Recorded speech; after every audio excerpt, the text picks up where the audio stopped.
अब बहुत ध्यान से सुनिएगा, सुखदेव जी कौन है? तरुवर छांव तीर यमुना के सुआ पढ़ावत डोले। किशोरी जी, जैसे आजकल बच्चों को एक आदत होती है, फोन में, आईपैड में, आईपॉड में गाने सुनते रहते हैं, ऐसी हमारी किशोरी जी भी सुनती रहती हैं, लेकिन तब फोन आईफोन तो होते नहीं है, तो क्या करें। और क्या सुनना प्रिय है? ठाकुर जी का नाम सुनना प्रिय है। कृष्ण, माधव, मुकुंद, मधुसूदन, केशव, मुरारी, हरि, ये सारे नाम जब किशोरी जी सुनती है ना, आनंदित हो जाती हैं, झूमने लगती हैं, नाचने लगती हैं। पर कौन सुनाए? तब किशोरी जी ने ललिता विशाखा से कहा कि 24 घंटे मेरे पास नाम चलता रहे, कृष्ण नाम, कृष्ण की अलग। अच्छा, किशोरी जी नाम नहीं सुनती, जैसे मधुसूदन, मधुसूदन नाम बोलते किशोरी जी मधुसूदन क्यों है ठाकुर जी, उसका चिंतन करती हैं। मुरारी क्यों है ठाकुर जी, उसका चिंतन करती हैं। गोपाल, तो जैसे गोपाल कहा तो गैया चराते हुए ठाकुर जी का चिंतन करने लगती हैं। गिरधारी, जैसे ही गिरधारी बोलते हैं तो गिरिराज्य धारण किए हुए ठाकुर जी का चिंतन करती हैं। किशोरी जी के नेत्रों से आंसू गिरते रहते हैं, ठाकुर जी का अनुभव अनुसरण करती रहती हैं। पर कोई ऐसा मिले जो 24 घंटा नाम सुनाता रहे, सोते उठते जागते खाते पीते हमेशा नाम चलता रहे। तब ललिता जी एक सुख पक्षी को लेकर के आई, एक तोता को, और कहा, हे श्यामाजू, जे तोता है और जाको एक स्वभाव है, कहा जे रट के सुनाए दे। तो एक दिना तो आप याकू रटाओ और अगले दिना पूरे दिना याते सुनो, ऐसा आप कर ले करो। किशोरी जी एक दिन तो पूरे नाम याद कराती हैं, तोता एक दिन में पूरा रट लेता है, अगले दिन किशोरी जी कुछ नहीं बोलती, वो तोता ही बोलता रहता है। कभी किशोरी जी कंधा पे आके बैठ जाता है, कभी किशोरी जी के सिर पे बैठ जाता है, कभी हाथ पे आके बैठ जाए, कभी कहीं विराज जाए, और उसके मुख से निकलने वाले नामों को सुनकर के किशोरी जी अति आनंदित होती हैं। तरुवर छांव तीर यमुना के सुआ पढ़ावत डोले। किशोरी जी तोता को पढ़ाती रहती हैं। एक दिन श्याम सुंदर आए, ठाकुर जी आए। जैसे ही ठाकुर जी आए, सब ने दंडवत प्रणाम किया, सब चमड़ डोरा रहे हैं, पंखा झल रहे हैं, कोई ठाकुर जी को बीड़ी पवा रहा है, कोई लड्डू पवा रहा है, सब सखियां ठाकुर जी को मनोहार कर रही हैं, सब वंदन कर रही हैं। और किशोरी जी सब सखियों को देख रही हैं कि ठाकुर जी की खातिरदारी में कोई कमी तो ना कर रो। तभी किशोरी जी की दृष्टि पड़ी उस तोते के ऊपर। सबने प्रणाम किया, पर उस सुख पक्षी ने प्रणाम नहीं किया, उस तोते ने वंदन नहीं किया।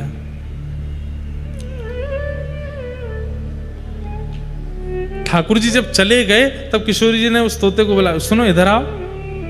फिर से शुरू हो गया, मधुसूदन, मुरारी, मनोहरी, ठाकुर जी के मधुर मधुर नाम सुनाने लगा। बोले नाम मत सुनाओ, ये बताओ, श्याम सुंदर आए थे, सबने प्रणाम किया, तुमने प्रणाम क्यों नहीं किया? सुख पक्षी बोले, वो कौन थे जो आए थे? मैं तो नहीं जानता। अरे वो वही मदन मोहन जिनका तुम नाम बोलते हो। बोले कौन मदन मोहन? मुझे केवल नाम पता है, पर उसका अर्थ नहीं पता, और नामी को मैं जानता नहीं। किशोरी जी बोले, ओह याने रट ली हो बस, जाने ना है। तब किशोरी जी बोली, हे सुख पक्षी, अब मैं तो को तभी स्वीकार करूंगी जब तू जितने नाम गावे, वह नाम गावे वाले नामी को पहचान करके आवेगो, वह के बारे में जान के आवेगो, परिपूर्ण रूप से उनकी पूरी जानकारी। कभी ठाकुर जी की किसी भी गुण, किसी भी स्वभाव, किसी भी कर्म, किसी भी व्यवहार से तुम वंचित ना रहो, सब तुमको पता हो, क्योंकि जो कृष्ण को जाने वो मुझ को प्रिय है। और जब तक तू कृष्ण को जान के नहीं आवेगो, तब तक मैं तुमको स्वीकार नहीं करूंगी। अब जाओ। तब किशोरी जी उत्सुक व्याकुल हो गया, ललिता विशाखा जी के पास गया। किशोरी जी मुंह को दूर कर रही हैं, कोई कृपा करो ना। बोले कृपा का जा करके ठाकुर जी को अनुसंधान करके आ, श्रवण करके आ, सत्संग करके आ, कौन है ठाकुर जी समझ के आ। तब उस सुख ने जाकर के घनघोर तपस्या की, और तप के कारण वही सुख जब अमर कथा सुना रहे हैं देवादिदेव महादेव पार्वती को, वहीं वो सुख पक्षी महादेव के ठीक पीछे प्रकट हुआ और पूरी कथा श्रवण कर रहा है। महादेव ठाकुर जी की एक एक लीला श्रवण करा रहे हैं। ठाकुर जी की बाल लीला सुनाई, गोवर्धन लीला सुनाई। जैसे ही रास लीला सुनाने लगे, रास लीला में रास का प्रसंग आते ही पार्वती जी इतनी उन्मत्त हो गई कथा में कि पार्वती जी को एक नियम दिया था, क्या कि हर 20 मिनट, हर 20 सेकंड में ओम ओम ओम शब्द का उच्चारण करती रहना। क्यों? क्योंकि मैं नेत्र बंद करके कथा सुनाऊंगा, तुम सुन रही हो, इसका मुझे प्रमाण प्राप्त होता रहे। लेकिन रास बिहार की लीला आते ही ऐसी उन्मत्त हो गई पार्वती जी, नृत्य करने लगी। उनको लगने लगा मैं कथा नहीं सुन रही हूं, मैं भी रास बिहार की एक गोपी हूं, मैं भी श्याम सुंदर के साथ में रास कर रही हूं। जैसे ही पार्वती जी रास में प्रविष्ट हो गई, अपने मानसी में ओम शब्द का उच्चारण विस्मृत हो गया। थोड़ी देर जब ओम का उच्चारण नहीं हुआ तो पीछे बैठे तोता ने मन में विचार किया, कथा विक्षिप्त हो जाएगी, कथा यहीं रुक जाएगी अगर ओम शब्द का उच्चारण नहीं हुआ। तो पार्वती जी के स्वर में उस सुख पक्षी ने ओम उच्चारण करना प्रारंभ किया। 7 दिन की कथा पूरी होते ही जैसे ही महादेव ने जय जयकार कराई, पार्वती जी के नेत्र खुले, नेत्र सजल हैं। महादेव बोले, देवी कथा संपन्न हुई। अरे अभी रास हुआ है, रास के बाद में क्या क्या लीलाएं हुई? अभी तो मथुरा लीला, द्वारिका लीला, रुक्मिणी विवाह, कई प्रसंग अभी अधूरे रह गए। महादेव इतनी जल्दी कथा विश्राम मत कीजिए। महादेव बोले, अरे हमने सब सुना दिया, मथुरा लीला भी हो गई, द्वारिका लीला भी हो गई, रुक्मिणी विवाह भी हो गया, सब पूर्ण हो गया, अभी अभी पूरी कथा विश्राम हुई है। पार्वती जी बोली, पर मैं तो रास का ही चिंतन कर रही थी और रास में श्याम सुंदर मेरे साथ नृत्य कर रहे हैं, उसका अनुभव कर रही थी। महादेव बोले, रास में अगर तुम अनुभव कर रही थी, मानसी में रास चल रहा था, तो उस समय मुख से ओम शब्द का उच्चारण तुम्हारे तो नहीं हो रहा था, कौन कर रहा था? जैसे ही देखा तो सुख पक्षी वहां बैठा है। महादेव को क्रोध आ गया और क्रोध के कारण बोले कि तुम्हें व्यासपीठ के पीछे बैठ करके ज्ञान का अर्जन किया है, जो कि शास्त्र निषिद्ध है, इसलिए मैं तुम्हारा वध करूंगा। त्रिशूल लेकर के भागे। सुख पक्षी उड़ता हुआ हिमालय की कंदराओं में पीछे पीछे महादेव जा रहे हैं। तभी वह सुख पक्षी हिमालयों में उड़ता हुआ पहुंच गया कहां? बद्रिकाश्रम, जहां पर श्री वेदव्यास जी महाराज सरस्वती नदी के तट पर विराजमान हैं। वहीं उनकी पत्नी बिट्टिका मुख खोल करके जलपान कर रही थी। छोटे से सुख पक्षी ने तुरंत उनके मुख में से गर्भ में प्रवेश कर लिया और गर्भ में जाकर के विराजमान हुए। 12 वर्ष तक, 9 महीने नहीं, 12 वर्ष तक अपनी मैया के गर्भ में रहे। कौन? श्री शुकाचार्य जी। 7 दिन जो जो कथा में श्रवण किया वेद महादेव से, उसका केवल चिंतन करने लगे। 12 वर्ष बाद श्लोक स्फुटित होने लगे। जब वही शुकाचार्य जी अपने मुख से स्वर में श्लोक गाने लगे, तो विटिका जी वेदव्यास जी के पास गई और बोली, मुझे ऐसा लगता है कि कभी कभी मेरे भीतर से कोई श्लोक उच्चारण कर रहा है। वेदव्यास जी महाराज ने दिव्य दृष्टि डाल करके देखा, अरे देवी, तुम्हारे गर्भ में साक्षात ठाकुर जी की यश कीर्ति को विश्व में फैलाने वाले श्री शुकाचार्य जी हैं। प्रार्थना की, हे गर्भ में विराजमान श्री सुखदेव जी, आप प्रकट होइए और मानव उद्धार कीजिए। सुखदेव जी बोले, मैं जन्म नहीं लूंगा। क्यों? संसार की माया बहुत विचित्र है, मुझे पकड़ लेगी, मैं संसार में नहीं आऊंगा। यदि ठाकुर जी आकर के मुझे आश्वासन दे देंगे कि संसार की माया मुझे नहीं सताएगी, तो ही मेरा अवतरण होगा। ठाकुर जी गर्भ में प्रकट हो गए और प्रकट होकर के कहा, हे सुखदेव जी, भूल गए, आपको किशोरी जी ने भेजा है। मेरे बारे में संपूर्ण जानकारी अर्जन करना और अर्जन करके सब में वितरित करने के लिए आप धराधाम पर आए हो। अपने कार्य की सिद्धि के लिए अब आप जन्म लो। तो वही श्री शुकाचार्य जी महाराज बिटिका मैया के गर्भ से प्रकट हुए। बोलो सुखदेव जी महाराज की जय। लेकिन जन्म लेते ही माता पिता को छोड़ करके चले गए। अब वेदव्यास जी महाराज ने जब भागवत संहिता का निर्माण किया तब मन में विचार किया कि इस भागवत संहिता को ग्रहण करने की योग्यता इस पृथ्वी पर केवल सुखदेव जी में है, मेरे पुत्र में है। लेकिन वो तो निर्गुण निराकार ब्रह्म का ज्ञान कर रहे हैं, क्योंकि शंकर जी से कथा सुनी है ना। शंकर जी की कथा में भाव प्रधान है, सगुण साकार प्रधान है, लेकिन योगी से कथा सुनेंगे तो निर्गुण निराकार ही सिद्ध होगा। अब सगुण साकार की ओर इनको लाने के लिए तो इनको सगुण का दर्शन कराना पड़ेगा। निर्गुण निराकार का मतलब क्या है बंधुओं? जिसमें कोई गुण नहीं, जिसका कोई आकार नहीं, जिसकी कोई आकृति नहीं, केवल खाली, उसको निर्गुण निराकार ब्रह्म कहते हैं। जैसे आकाश, इसका कोई आकृति नहीं है, इसका कोई ओर छोड़ नहीं है, इसकी कोई नपाई नहीं है, इसकी कोई ऊंचाई नहीं है, ये निर्गुण निराकार है। लेकिन सगुण साकार क्या है? वंशी हाथ में लिए खड़े हैं, गिरिराज जी नख पे धारण किए खड़े हैं, शेष शैया पर पौड़े हुए हैं, शंख चक्र गदा पद्म धारण किए, ये सगुण साकार है। अब निर्गुण को सगुण साकार में लाने के लिए तो सगुण का दर्शन कराना पड़ेगा। तब वेदव्यास जी महाराज ने श्रीमद् भागवत जी के एक श्लोक का उच्चारण अपने समस्त शिष्यों से हिमालय की कंदराओं में करवाया। कौन सा श्लोक? वेणुगीत का श्लोक। वरहा पीणम नटवर वपु कर्णयो कर्णकारम विप्रदवासः कनक कपिसं वैजयन्तीं च मालां रन्ध्रान् वेणो अधर सुधया पूरयन् गोपवृन्दैः वृंदारण्यं स्वपदरमणं प्राविशद गीत कीर्ति।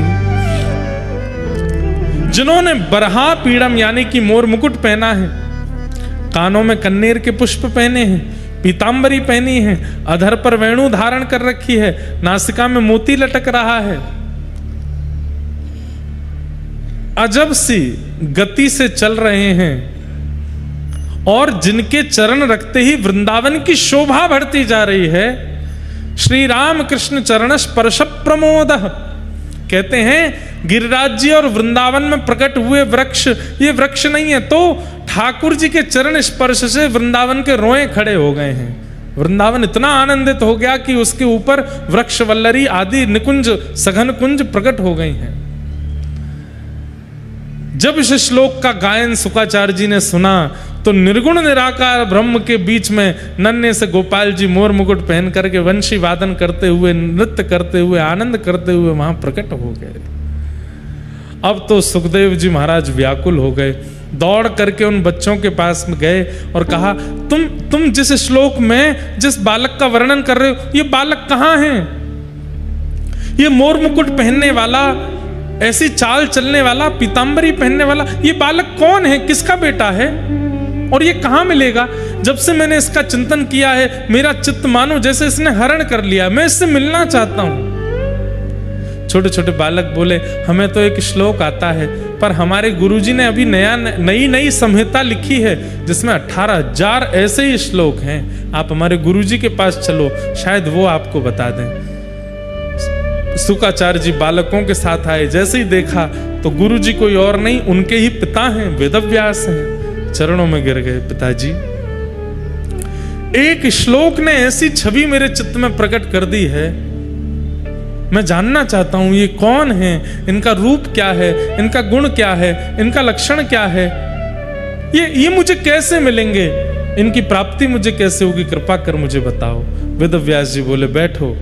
और तब वेदव्यास जी ने भागवत संहिता का ज्ञान श्री शुकाचार्य जी को प्रदान किया और उन्हीं सुखदेव जी ने फिर यही भागवत की कथा गंगा तट पर बैठे हुए परीक्षित को श्रवण कराई, परीक्षित को श्रवण कराई। इस प्रकार श्रीमद् भागवत जी श्री शुकाचार्य जी को प्राप्त हुई और सुखदेव जी ने जब परीक्षित को सुनाई है, उस समय वही वेदव्यास जी भी यहाँ पर श्रोता बन के बैठे हैं, पराशर मुनि भी श्रोता बन के बैठे हैं, बड़े बड़े ऋषि, बड़े बड़े अमलात्मा, विमलात्मा, शुद्धात्मा सब कथा सुनने के लिए बैठे हैं। और श्री शुकाचार्य जी महाराज परीक्षित को जब कथा सुनाते हैं, वहीं सुन करके सब कृतकृत्य हुए, कृतार्थ हुए, आनंदित हुए।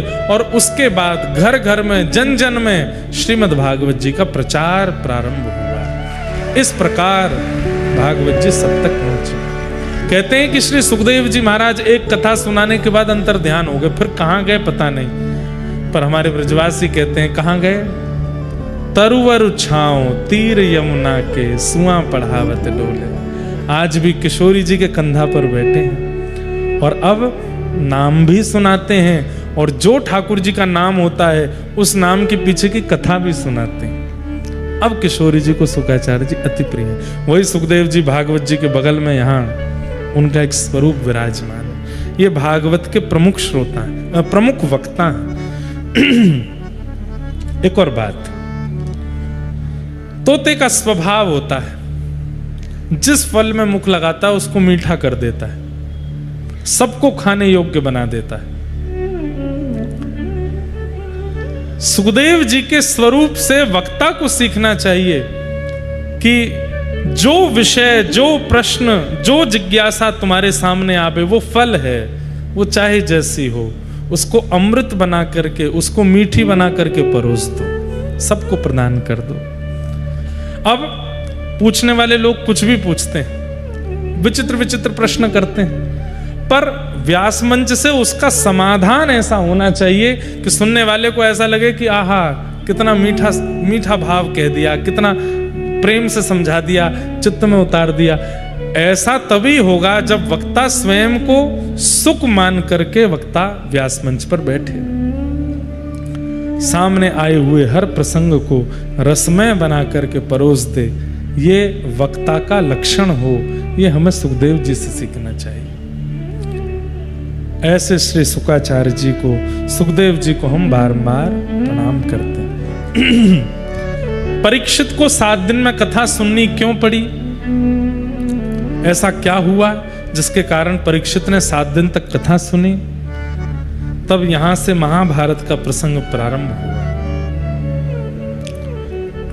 यदा मृधे कौरव संजयानाम वीरेस्वथो वीर गतिम गतेषु व्रकोदरा विग्ध गदा विमर्श भ्रग्नोरुदंडे धृतराष्ट्र पुत्रे। महाभारत का युद्ध अपने अंतिम पड़ाव पर था, लेकिन अंतिम बाजी में पांडव युद्ध जीत गए, कौरव हार गए।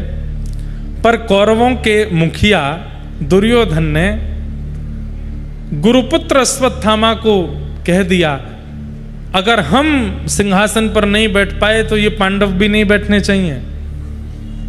रणभूमि में तो हम इनका कुछ नहीं बिगाड़ पाए, सोते हुए 5 पांडवों को मार दो। बंधुओं एक बात बताएं, व्यक्ति के चित्त में भक्ति नहीं है इसीलिए दया प्रकट नहीं होती। भक्ति दया का स्रोत है। अगर किसी के चित्त में दया है तो इसका मतलब भक्ति विराजमान है। और कोई बहुत भक्ति करता है लेकिन दया के नाम पर बिल्कुल शून्य है, इसका मतलब केवल आडंबर कर रहा है, कोरा। भक्ति नहीं है उसके चित्त में, क्योंकि भक्ति होगी तो दया प्रकट करेगी। उदयपुर के एक राजा थे। उन राजा के एक सेनापति, नाम मुझे स्मृति में नहीं, भक्तमाल में कथा आती है उनकी।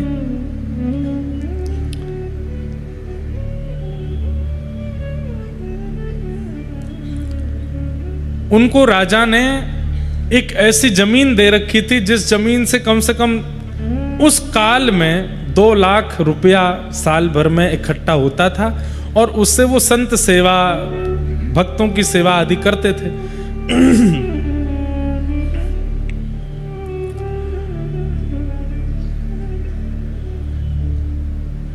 लेकिन उनके चित्त में शिकार की इच्छा अभी भी प्रकट होती थी, और राजा जब जब शिकार खेलने के लिए जाता था तो वो उदयपुर का व्यक्ति राजा के साथ जरूर जाता था, जरूर प्रस्थान करता था। तो एक बार राजा किसी हिरणी के पीछे दौड़ रहा था, उसका शिकार नहीं कर पाया, तो वो व्यक्ति जो 2 लाख रुपया साल का जो आता था, जिससे संत सेवा आदि करता था, वो अपनी तलवार लेकर के भागा और जाकर के उसने उस हिरणी का वध कर दिया। लेकिन आज उस हिरणी को मार करके उसके चित्त में एक भावना प्रकट हुई। क्यों? क्योंकि जब हिरणी का वध किया तो वो पता चला गर्भवती थी, वो भी मारी गई, उसके गर्भ का बालक भी मर गया। राजा तो बड़ा प्रसन्न हो गया, शिकार हो गया, लेकिन उस व्यक्ति को बड़ी ग्लानि होने लगी। धार्मिक व्यक्ति होगा, भक्ति पथिक व्यक्ति होगा, तो क्रिया संपादित करने के बाद में ग्लानि भी होगी। कई लोग होते हैं वो गलत कर देते हैं, फिर उनको ग्लानि भी नहीं होती। इसका मतलब भी है कि इनके अंदर भक्ति नहीं है। भक्ति स्वरूप वाला होगा तो उसको अपनी क्रिया का बोध होगा।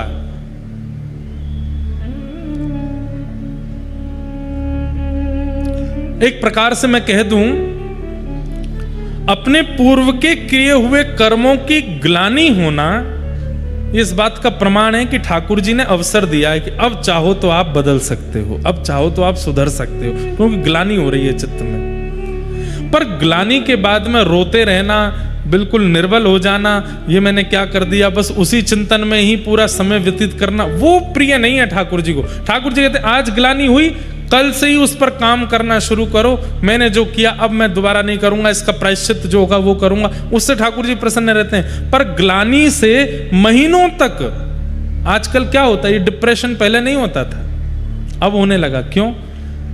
ग्लानि के कारण उसका कुछ सब्स्टिट्यूट मिलता नहीं और उसी से चिंता में चले जाते हैं और फिर परेशान होते हैं। तो ग्लानि हर किसी को नहीं होती, जिसको होती है इसका मतलब उसके चित्त में भक्ति का बीज है।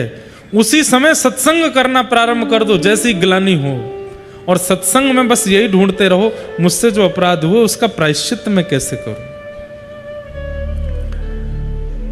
तो आज इतनी बार शिकार किया लेकिन आज उनको ग्लानि हो गई, और उनके मन में पहली बार आया, मैं इतनी संत भोजन कराता हूं, इतनी सेवा करता हूं, उदयपुर में पूरा नाम है मेरा कि संतों की सेवा और भक्तों की सेवा में सबसे ऊपर मेरा नाम आता है, और मैं जीव हिंसा करने में बिल्कुल भी लज्जा नहीं करता। लेकिन राजा तो उनको उपहार देने लगा, सबके सामने उनकी वाहवाही करने लगा और बोले आज से मैं नियम बनाता हूं, क्या हर शिकार में आप मेरे साथ जाओगे। अब राजा को मना भी नहीं कर सकते, क्यों? राजा ने मारेगा, देश से निकाल देगा, क्या करें। ग्लानि हो रही है कि अब ये पाप करना नहीं है, क्या करूं। उसी रात्रि में उन्होंने विचार किया कि राजा का भी मैं त्याग नहीं कर सकता और ग्लानि हो रही है इसलिए मैं शिकार भी नहीं कर सकता, तो अब करूं क्या। तो उन्होंने लकड़ी की तलवार रख ली, इससे तो कोई मरेगा ही नहीं, तलवार पास रही आएगी, शिकार जब हुआ करेगा इन्हीं लोगों को आगे रखा करूंगा, अपने घोड़े को पीछे रखा करूंगा, तो शिकार में मेरी सहभागिता भी नहीं होगी। और कभी मन का कुछ पता नहीं है, इतने शिकार किए, कभी अगर मन हो गया शिकार करने का वन में, बीच वन में जाके, तो तलवार निकालूंगा, तो लकड़ी की तलवार देख करके अपने आप याद आएगा कि नहीं ये तो मैंने नियम लिया है, करना नहीं है। अब इस प्रकार वो राजा के साथ शिकार में जाते लेकिन पीछे ही रहते, आगे नहीं जाते। और कभी कभी शिकार खेलने के लिए एकांत में कहीं पहुंच भी जाते, तलवार निकालते तो लकड़ी की तलवार देख करके अपने आप ही भीतर धर लेते, बोले इससे तो कुछ होगा नहीं, अच्छा है मैं बचूंगा। बंधुओं, इससे भी एक चीज सीखो। पिज्जा खाने का मन हो रहा है, कुछ ऊटपटांग खाने का मन हो रहा है, क्या करो, रसोई में जाओ, रोटी उठाओ, उसी पे एक तरफ अचार की स्लाइस बना दो, एक तरफ बढ़िया दही बना दो, एक तरफ बढ़िया सब्जी बना दो, एक तरफ चटनी बना दो, बन गया पिज्जा, खा लो उसको, ऐसे सब्स्टिट्यूट बना के खाओ। भैया देखो एक बात हमारी सुनो, ये मन को वश में करने के लिए आप बैठे रहो कि ये वश में हो जाए तो नहीं होगा, प्रयोग करने पड़ेंगे, प्रयास करने पड़ेंगे। पर ये थोड़े बहुत प्रयास ही ठीक हैं, ऐसा नहीं कि एकादशी पर व्रत वाला पिज्जा खा रहे हैं। क्या बात की एकादशी पर ठीक है, एक आध बार के लिए छूट है, व्रत वाली इडली बनती है, व्रत वाले डोसा भी बनते हैं, व्रत वाला चीला भी बनता है, तो छोड़ा क्या हमने? व्रत वाली रोटी भी बनती है। बल्कि बाकी के दिन खाने से तो 500-600 कैलोरीज बढ़ती हैं, आजकल व्रत में 1000 कैलोरीज बढ़ जाती, इतना तला भुना खाते हैं। काय बात का व्रत है वो?